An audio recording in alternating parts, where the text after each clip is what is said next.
नमस्कार।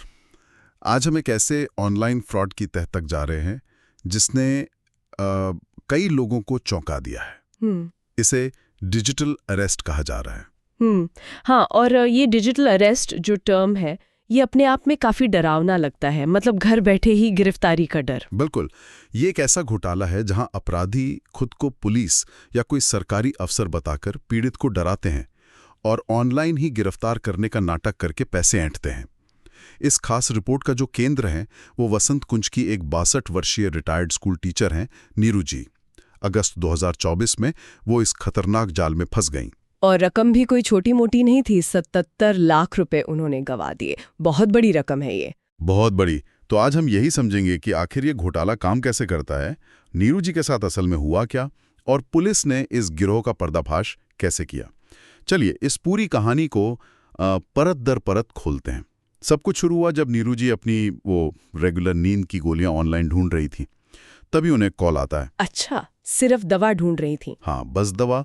और कॉल करने वाला खुद को नारकोटिक्स कंट्रोल ब्यूरो यानी एनसीबी का अफसर बताता है। ओह। और फोन पर ही उन पर इल्जाम लगा देता है कि उन्होंने अवैध ड्रग्स खरीदे हैं। बिना किसी सबूत के? बिल्कुल। और फिर गिरफ्तारी की धमकी दी जाती है। कहा जाता है कि अगर बचना है तो बैंक ट्रांसफर करके अपनी पहचान साबित करो। और वो अकेली रहती थी, है ना? हाँ, अकेली रहने वाली नीरू जी जाहिर है डर गए होंगे बहुत ज्यादा। तो अपनी बेगुनाही साबित करने की जल्दी में उन्होंने अलग अलग खातों में 3 लाख रुपए ट्रांसफर कर दिए। यहीं पर देखिए, स्कैमर्स का पहला दांव काम कर गया। एक तो डर, और दूसरा वो नकली अथॉरिटी का रौब। अकेली थी, इसका फायदा उठाया गया। उन पर एक तरह का मनोवैज्ञानिक दबाव बनाया गया, क्योंकि जब इंसान डर जाता है ना, तो फिर सोचने समझने की शक्ति कम हो जाती है। ये सिर्फ पैसे का फ्रॉड नहीं है, ये दिमाग के साथ खेला गया खेल है। बिल्कुल सही कहा। और ये तो बस शुरुआत थी। अच्छा, इसके बाद भी कुछ हुआ? हाँ, 10 दिन बाद एक और कॉल आता है। ये शख्स भी खुद को एनसीबी अफसर बताता है, लेकिन इसका अंदाज बिल्कुल अलग था।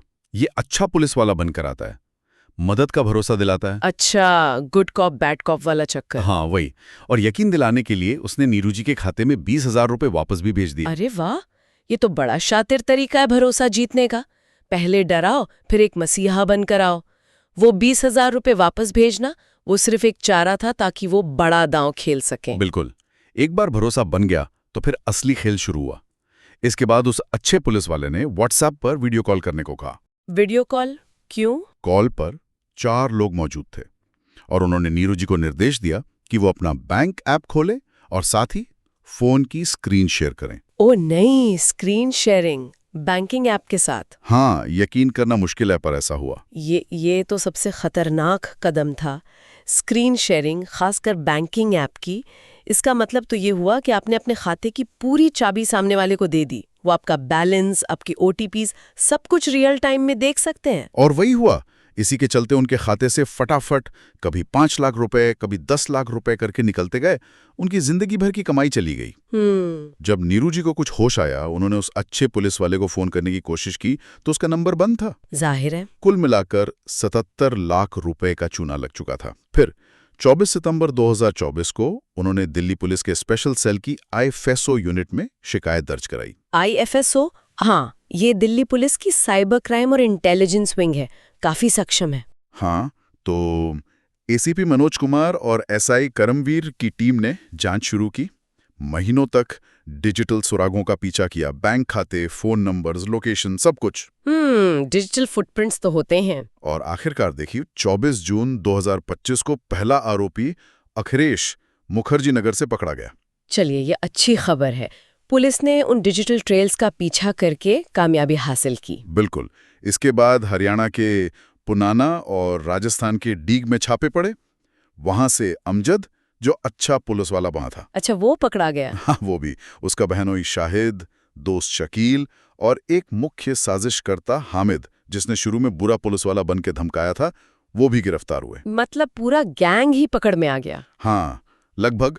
पूछताछ में इन सब ने अपना गुनाह कबूल भी कर लिया है कि कैसे वो सरकारी अफसर बन के धमकाते थे, भावनात्मक दबाव बनाते थे और फिर स्क्रीन शेयरिंग करवाकर पैसे उड़ा लेते थे। बहुत ही शातिर तरीका। अफसोस की बात यह है कि नीरू जी को अब तक सिर्फ 3 लाख रुपए ही वापस मिल पाए। ओह, 77 लाख में से सिर्फ 3 लाख? ये तो बहुत कम है। हाँ, बहुत कम। पुलिस ने इस गिरोह से जुड़े कई बैंक खाते फ्रीज किए हैं और आगे की जांच अभी चल रही है। उम्मीद है और रिकवरी होगी। और एक और चिंताजनक बात सामने आई है, जैसा कि रिपोर्ट में था। क्या? पकड़े गए आरोपियों के फोन से दूसरे पीड़ितों से जुड़े सेक्सटॉर्शन के सबूत भी मिले हैं। अच्छा, मतलब ये लोग और भी अपराध कर रहे थे? हाँ, लगता है ये गिरोह सिर्फ डिजिटल अरेस्ट ही नहीं बल्कि और भी कई तरह के साइबर अपराधों में शामिल था। इसकी जांच भी चल रही है। बाप रे। तो हमने देखा कि कैसे नकली पहचान, डर का मनोविज्ञान और स्क्रीन शेयरिंग जैसी टेक्नोलॉजी का इस्तेमाल करके ये इतना बड़ा फ्रॉड किया गया। ये वाकई आंखें खोलने वाला मामला है। बिल्कुल।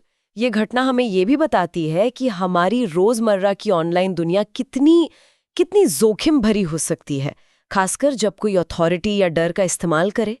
दबाव में आकर पहचान वेरीफाई करना या स्क्रीन शेयर करना कितना महंगा पड़ सकता है। पर यहाँ एक बड़ा सवाल खड़ा होता है। अब आम लोग खुद को सिर्फ तकनीकी हैकिंग से ही नहीं बल्कि इस तरह के बढ़ते हुए चालाक मनोवैज्ञानिक हमलों से बचाने के लिए क्या कर सकते हैं? ये जो डिजिटल जमाने में अथॉरिटी का डर है, ये लोगों को इतना लाचार क्यों बना देता है? इस पे शायद हम सबको सोचने की जरूरत है।